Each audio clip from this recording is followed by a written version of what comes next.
Selamat mendengarkan podcast ini. Semakin kita belajar kebenaran firman Tuhan, kita semakin tahu betapa sulitnya menjadi orang Kristen yang benar atau menjadi orang Kristen yang sejati itu. Betapa sukarnya. Kolose pasal 3 ayat 1-4 kita akan membaca. Ayat yang pertama berbunyi demikian. Karena itu, kalau kamu dibangkitkan bersama dengan Kristus, carilah perkara yang di atas, di mana Kristus ada, duduk di sebelah kanan Allah. Pikirkanlah perkara yang di atas, bukan yang di bumi. Sebab kamu telah mati, dan hidupmu tersembunyi bersama dengan Kristus di dalam Allah. Apabila Kristus, yang adalah hidup kita, menyatakan diri kelak, kamu pun akan menyatakan diri bersama dengan Dia dalam kemuliaan. Maksud ayat ini agar kita berorientasi sepenuhnya pada kekayaan surgawi. Kita fokus pada kekayaan surgawi. Karena kita telah mati bagi dunia, kita tidak mengharapkan kehidupan yang nyaman di bumi seperti anak-anak dunia. Memang dunia juga semakin hancur, saudaraku. Bapak, Ibu, Saudara, kita akan lebih menyadari betapa tidak berkualitasnya dunia ini, ya.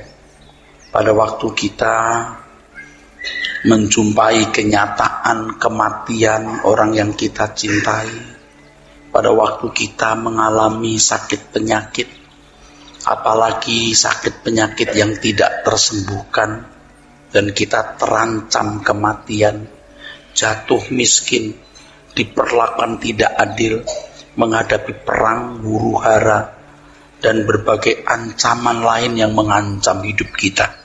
Belum kegagalan karir, kegagalan berumah tangga. Pada saat itu sebenarnya kita diingatkan bahwa dunia ini bukan tempat yang ideal untuk dihuni. Bukan tempat yang ideal untuk dihuni, saudara. Dan kita harus berani menetapkan kerinduan kita akan dunia lain yang lebih baik. Jadi kalau dunia makin berguncang ke depan, adanya krisis ekonomi, moral, politik, keamanan, ancaman nuklir, dan lain sebagainya, itu mengingatkan kita, saudara, agar kita mencari sesuatu yang lebih bernilai. Sesuatu yang lebih bernilai, saudaraku. Jadi berbahagialah saudara yang membaca tanda zaman. Dan kalau saudara tidak membaca, saya bantu untuk membaca. Dan yang paling parah kalau ada pendeta yang justru membutakan mata banyak orang Kristen sehingga tidak membaca tanda zaman ini. Betapa jahatnya sebenarnya. Sebab dengan kebodohan tidak menyadarinya keadaan zaman yang harus diantisipasi dengan serius, maka banyak orang tidak akan siap ketika dunia dilanda satu keadaan di mana manusia tidak punya kesempatan memperbaiki diri. Saya beri ilustrasi di beberapa waktu yang lampau, saudara. Seandainya saudara naik Malaysia Airlines yang di rudal MH17 itu, berapa menit sudah punya kesempatan untuk bertobat, untuk memperbaiki diri? 5 menit? Mungkin tidak. 4 menit?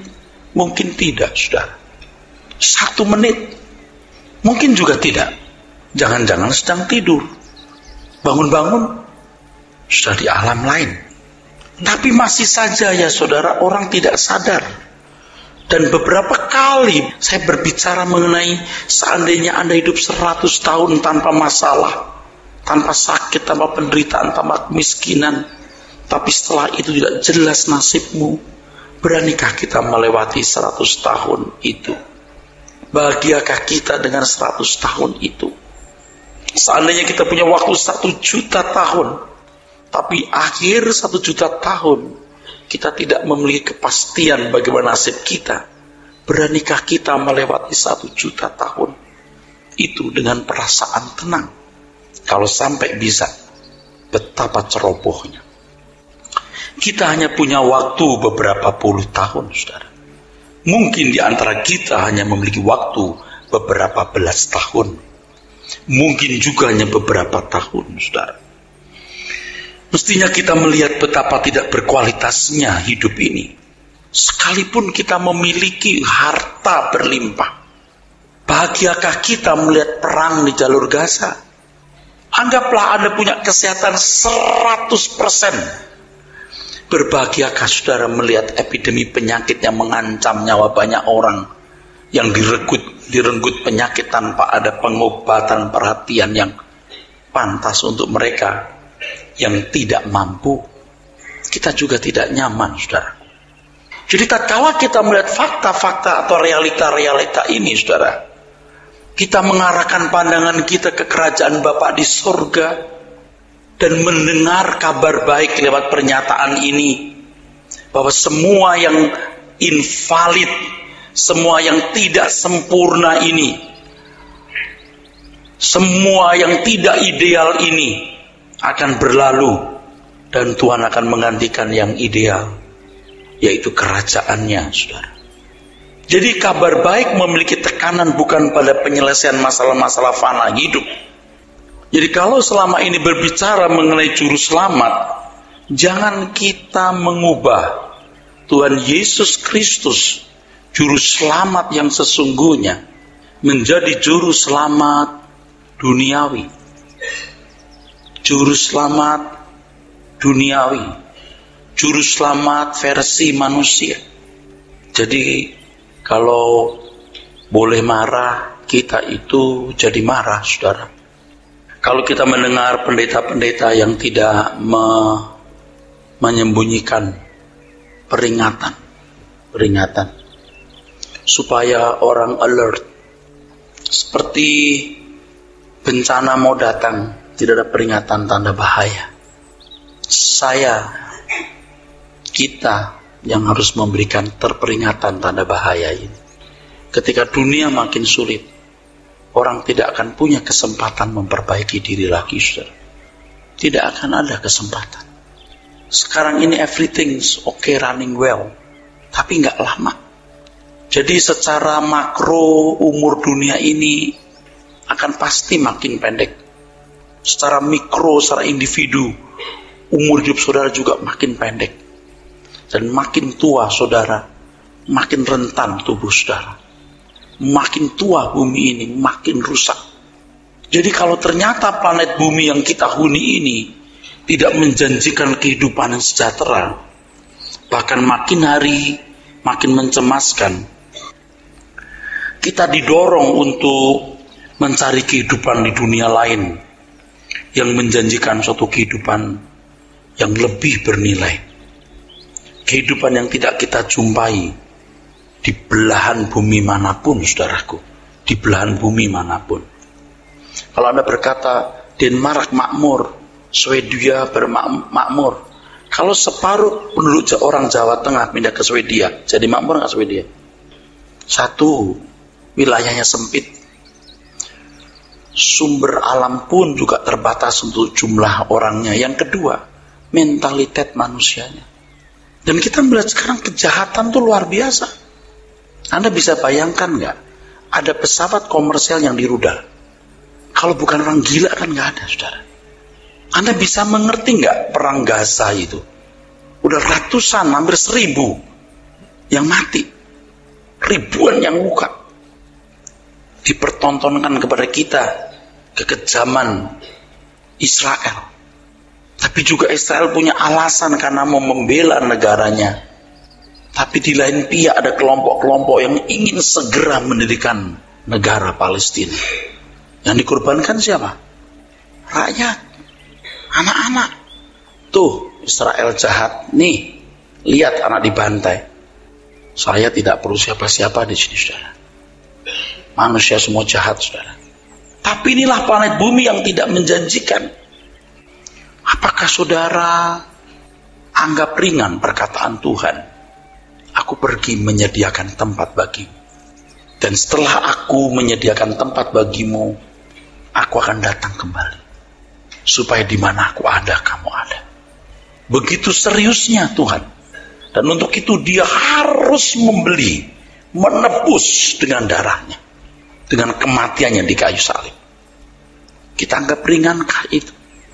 Lalu kita hanya puas beragama Kristen, puas bergereja, puas berjemaat, tapi kita tidak sungguh-sungguh memfokuskan pikiran kita kepada kekayaan surgawi itu.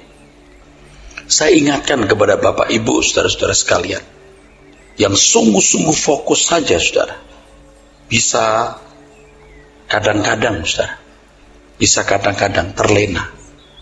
Apalagi yang tidak sungguh-sungguh.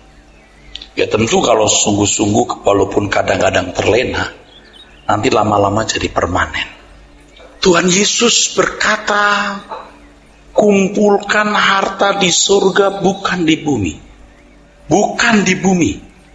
Saya kalau melihat hidup saya, sebelum saya disadarkan Tuhan seperti hari ini, saya mengumpulkan harta di bumi, walaupun saya pendeta.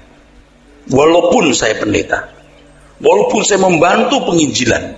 Walaupun saya termasuk murah hati membantu penginjilan dan tidak menumpuk atau mengumpulkan uang. Karena harta itu bukan hanya uang. Prestis, kredibilitas, itu juga harta. Nah, kalau orang memang murah hati suka memberi, dia tidak sejahtera kalau tidak memberi, saudara. Tapi apakah sungguh-sungguh dia mengumpulkan harta surgawi? Nah, tapi setelah kita belajar kebenaran lebih banyak, kita tahu apapun yang kita lakukan, kita tidak mengharapkan imbalan apa-apa.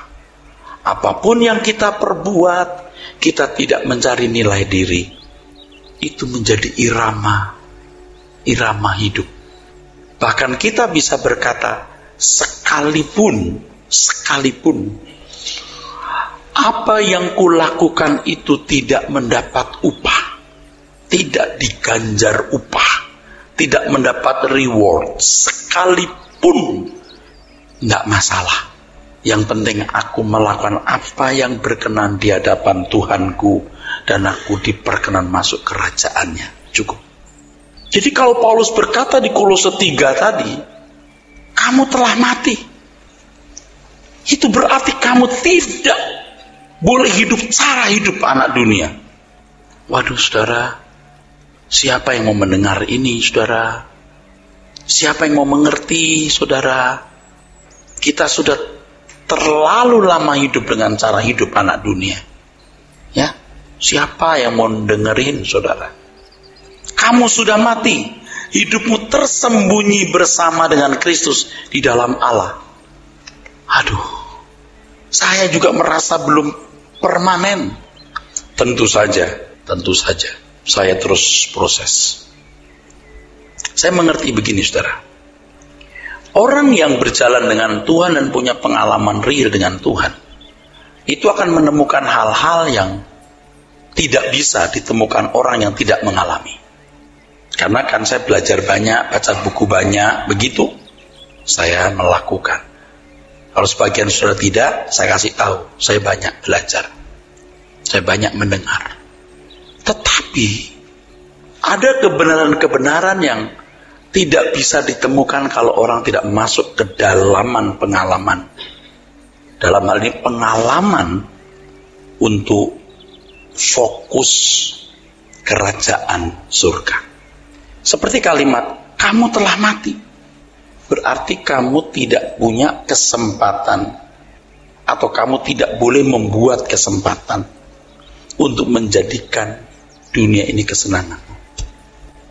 Kan kalau orang yang tidak mengenal kebenaran berkata, itu konyol, hidup fajar masa nggak boleh senang.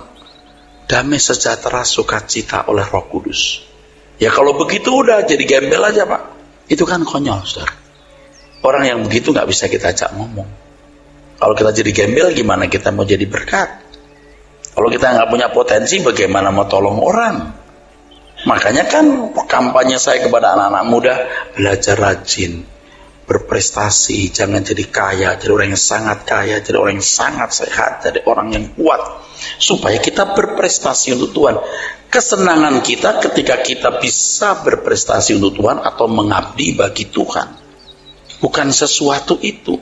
Sebab ketika kita percaya Tuhan Yesus, Anda ngerti nggak? Anda kehilangan hidup. Anda kehilangan hidup. Sebab Tuhan akan memberikan hidup yang lain, di dunia yang lain.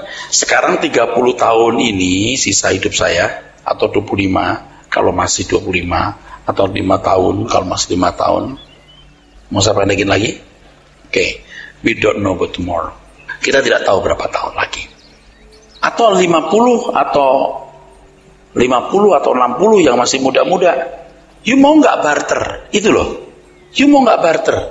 Kan apa yang dulu merupakan keuntungan bagiku sekarang kok gak rugi di Filipi 3. Bahkan segala sesuatu ku lepaskan supaya aku memperoleh Kristus. Itu barter. Hidupmu hari ini kamu barter untuk kekekalan. Tapi kalau orang tidak percaya kekekalan, skeptis, ya susah mau ngajak ngomong apa sama orang-orang begitu. Skeptis sudah. Bagaimana dia mau berani barter? Bagaimana berani barter, saudaraku? Ini loh, saudara. Nah, sekarang saudara berani barter nggak? Nah, kalau sampai pendeta seperti saya, khotbah seperti ini, lalu mata duitan, coba betapa saya korbankan kebenaran ini demi uang. Makanya saya harus bisa dipercayai dalam bidang keuangan, moral, dan lain sebagainya, supaya saya tidak mengorbankan kebenaran ini. Itu mahal sekali harganya, saudaraku. Dan tentu juga kesehatan. Sebab kalau saya sakit, saya lemes, waduh, saya mati muda apalagi, habis deh kebenaran, saudara. Betapa mahal, saudaraku. Nah sekarang saya harus berkata, you mau ikut, ayo. Nggak ikut, oke, kita pisah. Kita biasa-biasa aja lah Pak jadi Kristen. Yang menurut you biasa itu sesat, bro. Yang bilang kan Bapak. You ngerti nggak saya tahu Alkitab? Nggak yakin. Jangan lihat muka saya. You kalau punya nurani membaca Alkitab, you baca itu. You baca, periksa Alkitab, teliti, Anda kagum. Bagaimana koneksi ayat satu ayat yang lain luar biasa. Jadi saudara, kita sekarang harus benar-benar mempersiapkan kehidupan yang berkenan supaya kalau Tuhan datang di awan-awan, Tuhan datang di awan-awan, Dia kenal kita. Dia kenal kita, saudaraku. Kalau saudara ketemu pejabat tinggi karena dia terhormat lalu ada deket-deket gitu ya. Oke, Anda yang jadi pejabatnya aja deh. Anda jadi pejabat tinggi lalu ketemu orang deket-deket, you jangan gampang percaya. Tapi ketika Anda masih kopral, gak punya jabatan, orang setia, berteman, kita jadi pejabat tinggi, you gak mungkin lupa dia, betul gak? Paham gak? Sekarang siapa yang bela Tuhan Yesus, saya mau tanya, saya membela Tuhan Yesus. Seberapa pembelaanmu untuk Tuhan? Coba. You gak usah bela saya, you bela Tuhan Yesus gak? Saya yang sungguh-sungguh membela Tuhan masih tanya nih, Tuhan, cara gimana aku membela Engkau? Loh, yang membela cuma tanya kok. Apalagi yang nggak membela, udah nggak ngerti apa-apa deh pasti. Pasti jawabannya adalah perbaiki dulu watakmu. Pasti itu. Bukan jadi pendeta ya, full timer ya, aktif di gereja, jadi pengerja, pasti bukan. Perbaiki watakmu. Senangkan hatiku dari waktu ke waktu. Lewat apa yang kau ucapkan, kau renungkan, kau lakukan. Setelah itu baru pasti Tuhan menempatkan kita. Kalau saudara membela Tuhan itu, Anda itu nggak yakin diterima Tuhan, tuh nggak yakin. Kalau saudara sungguh-sungguh membela Tuhan, betul-betul membela Tuhan, Anda itu nggak yakin diterima Tuhan. Anda tahu Anda diterima Tuhan. Jadi saudara harus mempersiapkan diri untuk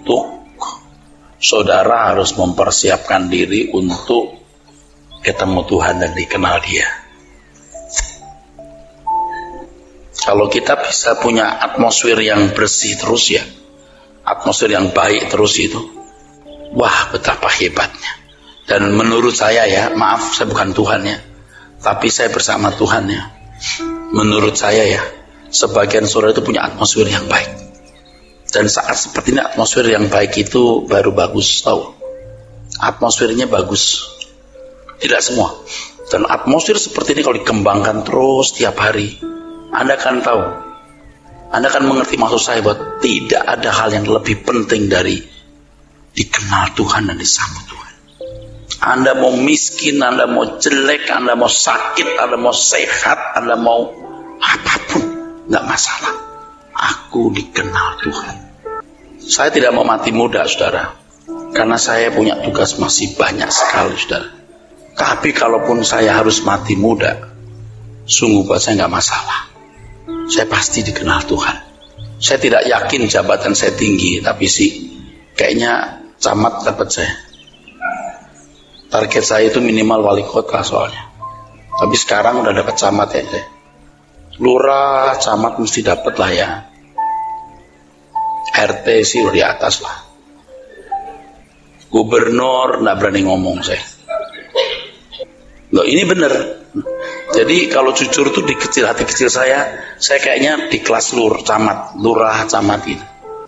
Nggak berlebihan kok. Nggak, kalau Petrus tuh itu menteri itu. Paulus tuh menteri, gubernur udah itu.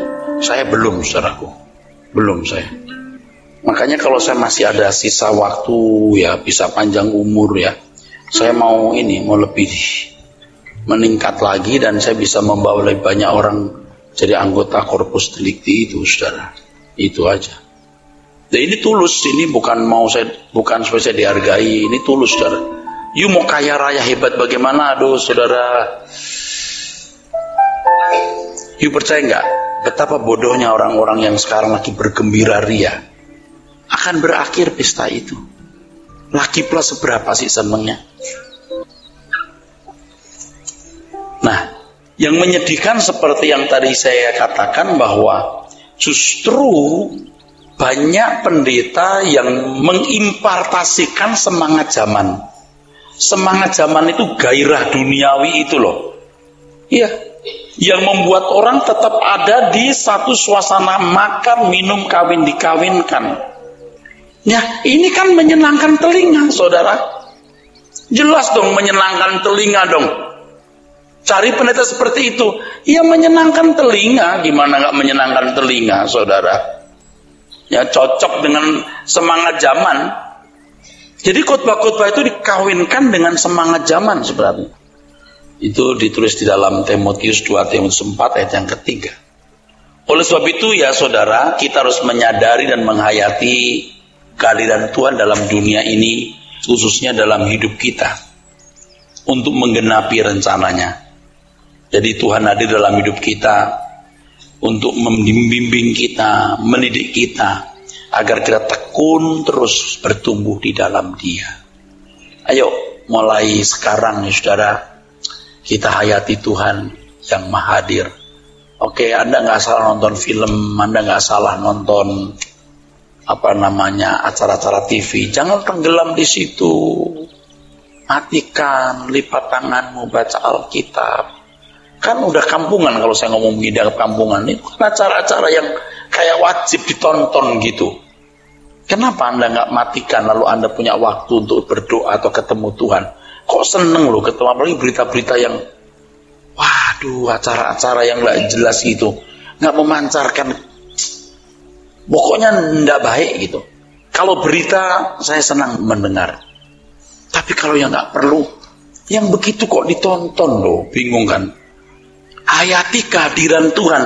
Bagaimana menghayati kehadiran Tuhan kalau saudara suasana rumah itu gak ada suasana rohani? Saya bukan gak nonton film loh. Yang perlu saya tonton gak perlu mati. Kalau sesuatu saya mesti dapat sesuatu itu untuk kehidupan rohani. Kalau enggak. Memang kadang-kadang ada acara yang istri saya senang, saya tidak akan mengganggu dia. Begitu dia selesai malam baru mati TV, saya berlutut, saya berdoa. Makanya saya ini suka kurang tidur. Ini yang saya salah, saudara. jam 1:30, jam 2 pagi baru tidur, jam 5 sudah bangun, harus bikin makalah, harus bikin bahan. Wah, itu ngantuk saya hilang karena beban pikiran dimana harus memenuhi bikin makalah. Waduh, kalau bahan pengkhotbah enggak saya rilis gimana? Nanti belum bahan PA, bahan SK, suara kebenaran. Wah, tapi hadirat Tuhan yang harus kita rasakan, saudaraku. Kedua, kita bisa dipercaya Tuhan agar Tuhan melibatkan kita, ya. Kalau cuma dipercaya pendeta terlibat, hati-hati. Kalau pendeta itu tidak terlibat dalam proyek Tuhan, you cuma dikambing congain sama itu pendeta. You cuma diperdaya, bukan diberdayakan. Saya ngomong begini bukan mencela pendeta mana-mana. Kalau itu Anda anggap saya, you jangan dekat saya deh, ya. Jadi kita harus hidup bersih supaya kita bisa dipakai oleh Tuhan, saudara. Ketiga, selalu hidup dalam persekutuan dengan Tuhan. Nah, persekutuan dengan Tuhan, bersekutu dengan Tuhan sama dengan menyerahkan hati. Menyerahkan hati sama dengan menyatukan pikiran, tujuan, rencana, goal dengan Tuhan. Ya, oke. Betapa berbahagianya kalau kita memiliki hati yang ditujukan kepada Tuhan dan hidup kita benar-benar ditundukkan untuk mengabdi kepadanya. Sebab hal itu, saudara, akan menguatkan.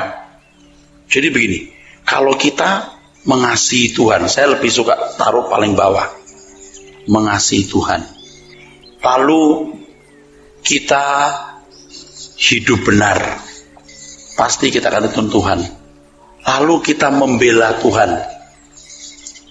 Tuhan nggak perlu dibela, saya tahu, tapi Tuhan mempercayakan pekerjaannya kepada kita. Jadi kita harus membela Tuhan, ya. Kita membela Tuhan. Kita terus bertumbuh dalam kebenaran. Terus bertumbuh maksudnya jangan puas mestinya dari sini, ya. Ini tuh jadi daya dorong, saudara. Kita akan naik terus. Ini cara-cara kita memindahkan hati kita di surga. Pikirkan perkara yang di atas. Semakin kita mengasihi Tuhan, makin hidup benar, makin membela Tuhan tanpa batas, makin bertumbuh dalam kebenaran, kita tuh makin memindahkan hati kita. Tapi kalau mengasihi Tuhan tidak, hidup tambah benar tidak, nggak ada pembelaan. Sekarang kalau Anda membela seseorang, misalnya gini deh, Anda bantu seorang anak kuliah di luar negeri. Wah, bantu. Anda ingin ketemu anak itu, betul nggak? Ngerti? Itu contohnya, pasti. Saudara tidak mungkin ingin bertemu dengan Tuhan, makin memindahkan hati di surga, tanpa memiliki langkah-langkah hidup seperti ini. Tidak mungkin, saudaraku. Tapi kalau orang Kristen nyanyi, makin menuju kemuliaannya. Kemuliaan apa? Menuju kemana? Ini omong kosong. Ini kan pertaruhannya mahal, saudaraku. Dengan dunia yang konsumeristis, dunia yang egois, dunia seperti ini, dunia yang membuat kita tidak bisa mengasihi Tuhan secara pantas. Dan kita rusak, saudara. Kalau kita tenggelam dalam kebenaran seperti ini, kebenaran yang saya sampaikan ini, Anda terima ya, sekarang Anda hayati, Anda pulang ke rumah, Anda ketemu manusia lain, Anda bilang, gue kok aneh sendiri ya. Ya nggak, saudara? Betul nggak, saudara? Aneh. Jangankan saudara, saya jadi pendeta pun, kok gue pendeta aneh ya. Loh, saya pun juga menyadari, kok saya jadi kayak pendeta aneh ya. Saya tidak mengatakan saya lebih baik dari pendeta lain, saya merasa begitu. Apalagi di tengah-tengah pendeta-pendeta yang karismatik, yang ke arah kemakmuran. Wah, saya aneh, udah nggak nyambung udah malas saya ngomong deh. Mereka pun lihat saya juga aneh. Ini pendeta teologi penderitaan. Loh, ini bener. Sampai ada yang ngomong begini, itu ada pendeta penderitaan terus, silahkan dia menderita. Ini banyak penderitaan. Penderitaan itu menyempurnakan kita. Dan saya melihat orang lain juga banyak menderita. Dan saya bersyukur ketemu orang menderita juga. Syukur aku pernah menderita dan banyak menderita. Fisik, keuangan, tindasan. Lalu bisa melihat orang yang menderita. Sehingga akhirnya kita mengambil keputusan, aku mau pindah dunia lain. Jadi kalau sampai orang-orang dunia ya saudaraku sekalian, tanpa Tuhan Yesus itu nggak heran. Tapi kalau orang Kristen tanpa Tuhan Yesus itu kurang ajar, saudara. Bagaimana bisa dikatakan dengan Tuhan Yesus tidak merindukan Tuhan? Sekarang kalau kita cinta seseorang, kita pasti mau ketemu dia. Paulus yang bicara. Paulus mewakili kita. Kalau aku suruh pilih mati atau hidup, aku pilih ketemu Tuhan. Anda jangan bilang begini, itu kan Paulus bukan kita. Kalau you begitu, you jangan baca surat Paulus yang lain. Berarti Paulus itu makhluk lain, entitas yang berbeda. Dan you entitas yang tidak sama dengan Paulus. Kalau kita terima ayat-ayat yang lain, seluruh pernyataan hamba Allah yang diurapi Roh Kudus, diilhami Roh Kudus ini harus juga diterima. Amin. Harus juga diterima. Nggak bisa tidak, saudaraku. Nggak bisa kita ambil sepotong. Sama dengan pernyataan Tuhan Yesus. Aku datang untuk memberikan hidup dan memberinya dalam segala kelimpahan. Oke, seandainya kelimpahan itu jasmani. Oke, seandainya. Ayat yang lain diterima nggak? Kalau Tuhan bilang ikut jejakku, artinya apa? Aku menderita. Seperti aku datang menyerahkan nyawa untuk kamu. Kamu sudah menyerahkan nyawamu untuk saudaramu. Lakukan nggak itu? Boro-boro menyerahkan nyawa. Saudaranya lebih maju sedikit diomongin. Kan jauh sekali, saudaraku. Tapi yang jelas aku datang untuk memberi hidup supaya mereka memiliki dalam segala kelimpahan. Artinya itu kelimpahan dalam arti rohani, bukan dalam arti jasmani. Iblis itu terus bekerja keras. Jangan Anda anggap dia gencatan senjata dengan kita. Dunia akan dipenuhi dengan hal-hal yang memikat, dari jam tangan, mobil, rumah, dan lain sebagainya, fasilitas hiburan dan berbagai perhiasan yang iblis mau semua itu menjadi ikatan dan candu yang akan membinasakan kita. Kita mungkin anggap itu sederhana, Bapak Ibu. Yang lain juga dilakukan kok, Pak. Oh iya, orang lain juga melakukan. Tapi you tidak. You anak Allah. Sekarang masalahnya kamu menghargai dirimu sendiri nggak? Ingat perkataan Tuhan, kasihlah sesama manusia seperti kau mengasihi dirimu sendiri. Cara aku mengasihi diriku, cara yang sama aku pakai untuk mengasihi kamu.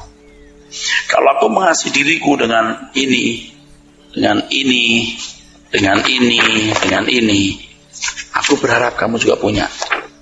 Kalau pendeta kemakmuran, pikirannya duit, kehormatannya pangkat, harta, dia juga berdoa berkelimpahan untuk hal yang sama. Tapi kalau seorang hamba Tuhan, saudara semua, berkerinduan bagaimana dia berkenan di hadapan Tuhan, diterima di kemah abadi, dia akan berusaha bagaimana membuat orang lain berkenan kepada Tuhan dan diterima di kemah abadi. Sementara saya juga memaksa diri saya untuk benar. Marilah kita membangun heavenly society, masyarakat kerajaan surga. Yang mau bersama, marilah bersama-sama. Yang tidak, berpisahlah. Amin.